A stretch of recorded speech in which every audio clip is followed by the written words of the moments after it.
Wow.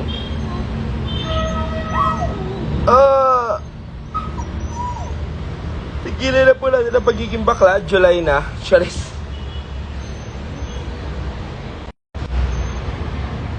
Hi, Jovi. It was nice meeting you last time. Are we go? We are go. Hi, Jay to the world. Hi, everyone.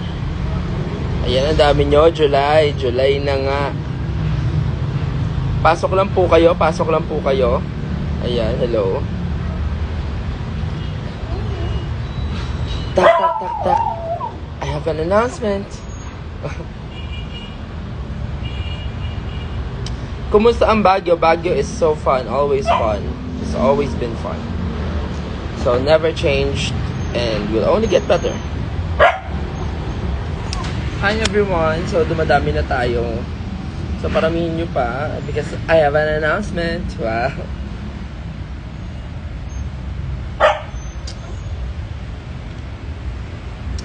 So, I think, simulan ko na ba siya? Simulan ko na. Simulan ko na.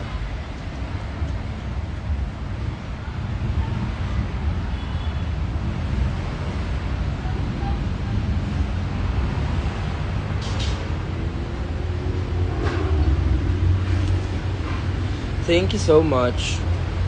Pangamaayos ang buhok ko. Sorry na. Pagupit na ako.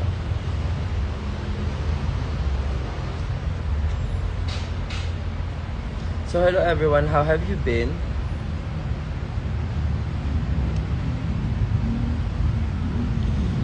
Mark Ventures. Ayan. Sino mga nandyan, ha? Yung naman ng Douglas. Wow. So, naririnig niyo ako. Shh! Tahimik. Naririnig niyo po ba ako loud and clear, everyone?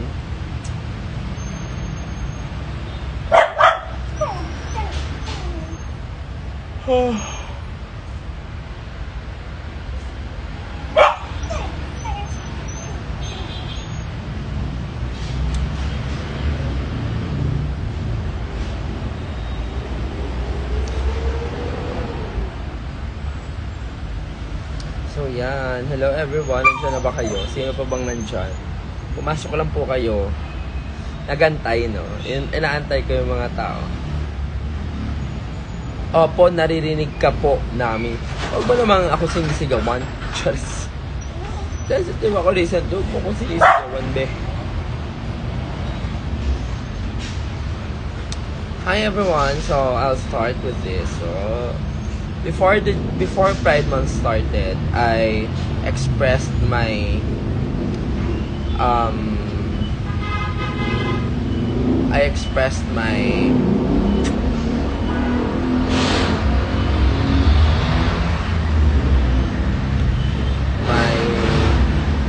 want and need to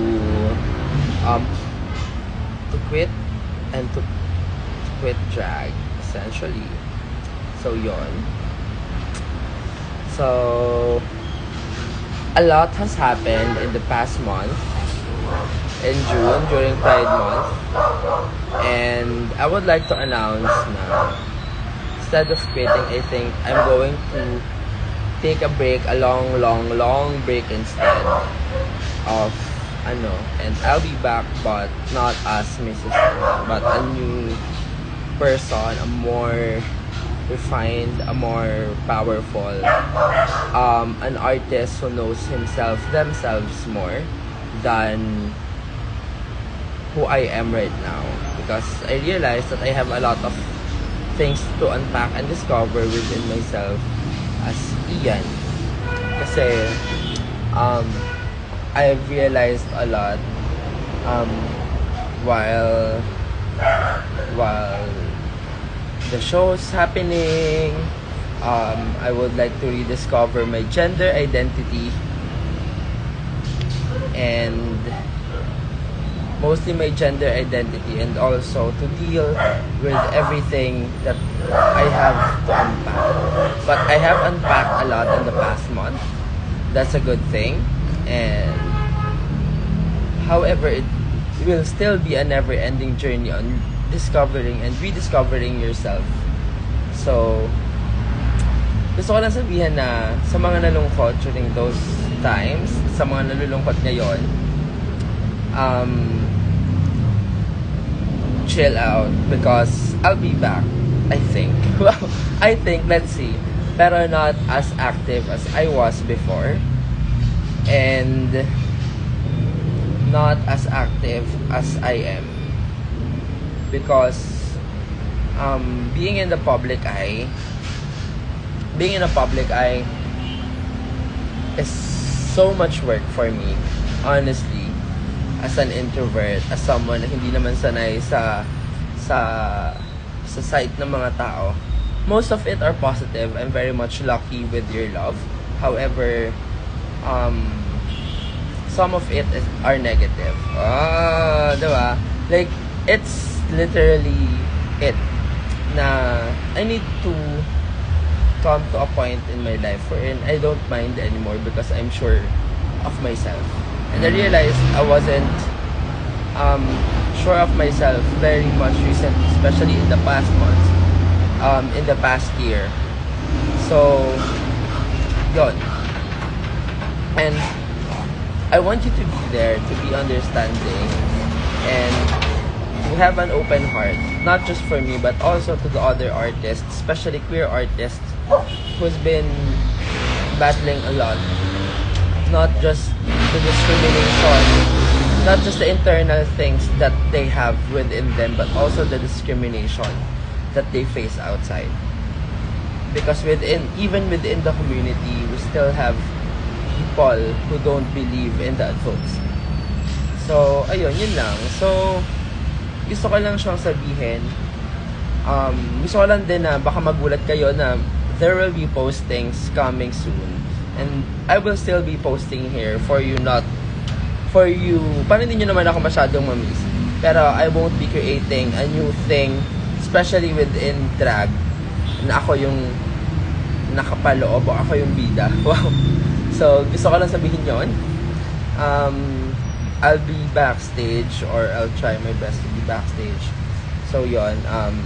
I may write, I may create a play, I may create a film, I may do wardrobe. Let's see. So, let's see where the wind takes us. Pero, ayun, gusto ko lang kayong assure na I will be back. Pero, I think not as Mrs. Tan anymore, because Mrs. Tan, I think Mrs. Tan's story has been fulfilled. Ayun. Hindi ko sure. Baka bumalik ako ng ibang pangalan. Pero let's see. Diba? So, yeah. And how different will it be? I don't know. And, gusto ko lang sabihin sa inyo na I'll still be here. I'll still be around. Pero I won't be as active as I am. Pero yun, ang dami ko pang postings na lag time na hindi ko pa na-post because of a lot of things that's happening. So, gusto ko lang sabihin sa inyo na yes, we are go. And yes, yun lang. Gusto ko lang din siyang i-address through a live para alam nyo naman na wala akong binabasang prompter. I'm outside our house. I'm outside my place. Wow, ay sak sila sa mamimiss ka namin, ma. Ma talaga. So, yun lang. And abangan nyo yung mga susunod na paandar sa pagbabalik. Yun lang yung gusto ko sabihin. Kasi gusto ko din ma-reach yung peak ng artistry ko na I'm not living gig after gig. If that makes sense. Kasi sometimes when you live gig after gig, parang nawawala ng purpose, nawawala ng sense. So gusto ko din mag-try ng ibang work, perhaps in the creative industry, na hindi ka emotionally as taxing as drag is. So just be kind to your entertainers, just be kind to your artists, to your queens, because these girls, these men, these queer artists are going through a lot just to give you joy and power. that, and just to gain that confidence that they have within themselves. And some of them may not even feel confident in reality, but still pushes through because they want to give you a good time. So yun lang, gusto ko lang sabihin siya sa inyo. And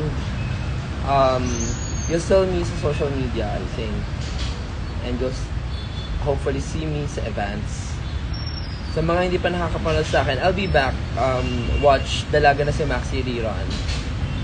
So I think I'll be there. I think. So yun lang, and always remember that July, and June doesn't, I mean, Pride doesn't start and end at June. And there's always to carry what we learned in Pride every single day of our lives.